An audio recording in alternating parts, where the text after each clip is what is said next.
Lockdown রুখে দেওয়ার ঘোষণা পুলিশের। কি করবে আওয়ামী লীগ? বাংলাদেশের নিষিদ্ধ ঘোষিত আওয়ামী লীগের লকডাউন কর্মসূচি ঘিরে উত্তেজনা বাড়ছে রাজধানী ঢাকায়। আগামী বৃহস্পতিবার এই কর্মসূচির সামনে রেখে ঢাকা মহানগর পুলিশ ঘোষণা দিয়েছে ব্যাপক নিরাপত্তা ব্যবস্থার। অন্যদিকে আওয়ামী লীগ নেতারা বলছেন, পরিস্থিতি যাই হোক, তারা এই কর্মসূচির মাধ্যমেই ঢাকাকে বিচ্ছিন্ন করে দেবেন।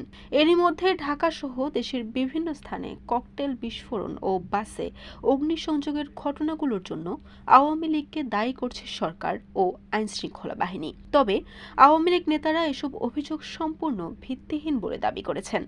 তাদের অভিযোগ, সরকার মদতপুষ্ট সাম্প্রদায়িক গোষ্ঠীকে ব্যবহার করে এসব নাশকতা ঘটিয়ে দোষ চাপাতে চাইছে আওয়ামী লীগের ঘাড়ে। আগামী 13ই নভেম্বর বৃহস্পতিবার ঢাকার আন্তর্জাতিক অপরাধ ট্রাইব্যুনাল ঘোষণা করবে সাবেক প্রধানমন্ত্রী শেখ হাসিনা সহ 3 জনের বিরুদ্ধে দায়ের করা মামলার রায়।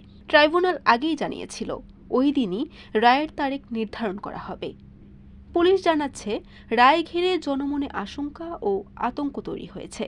গত 11 দিনে 15টি স্থানে 17টি ককটেল বিস্ফোরণ আর মাত্র 2 দিনে 9টি যানবাহনে অগ্নিসংযোগের ঘটনা ঘটেছে।